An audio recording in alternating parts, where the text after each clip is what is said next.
Yo, what's up? Welcome back to another episode of The Sauce. So we snapped the losing streak. We had a good NBA night on Friday, but it seemed like we didn't really get out of the slump because we had a couple bad days since. I apologize. I promise it always comes back around. Just stay faithful. It's coming. Tonight, we got a couple NBA videos for you. We're going to start with Celtics versus Raptors. NBA Wednesdays are always stacked. Let's do it. Welcome to The Sauce. The Sauce. The Sauce. Hey, get the sauce. All right, we got Toronto on the road in Boston to play the Celtics, and this is the part where I usually do the bet tracking and the money tracking.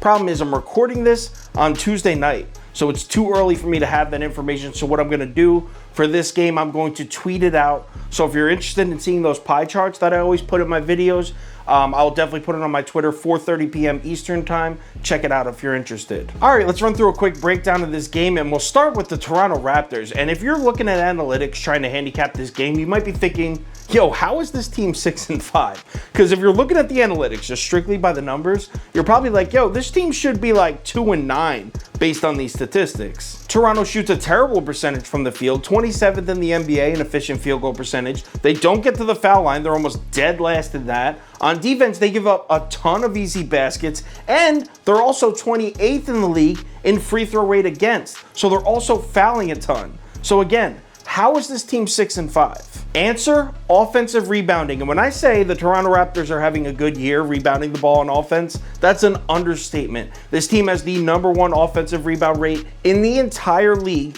They're rebounding the ball offensively at a 33.7% clip, which means every single shot that the Raptors take and miss, 1 out of every 3 is rebounded by the Raptors. I've been handicapping basketball games for a long time. I don't know if I've ever seen a rate like that. Now, keep in mind, Toronto's only played 11 basketball games, so it's a very small sample size. Also, Khem Birch, their leading offensive rebounder, who's averaging 3.5 offensive rebounds per game, he's out in this game. So their leading offensive rebounder is not playing.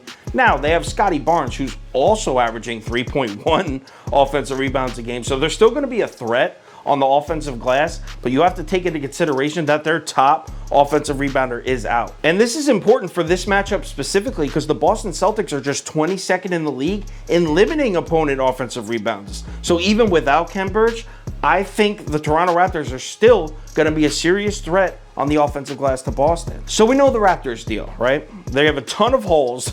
They need Siakam back badly, but they grab a lot of offensive rebounds and they've managed to win some basketball games. So what's up with the Boston Celtics? They've been pretty well-rounded. They keep their field goal percentage at a decent rate. They don't turn the ball over much. Boston, there's nothing Boston does crazy well as far as analytically goes. They're pretty middle of the pack in almost every single stat. In fact, I did about an hour and a half of research on this game, and analytically, I can only find one area where I would consider Boston elite in, and that was defense against the three-point shot. They're 6th in the NBA. They play good defense against the three, but it's kind of a waste in this game because Toronto doesn't even shoot any outside shots. So, yeah, that's great.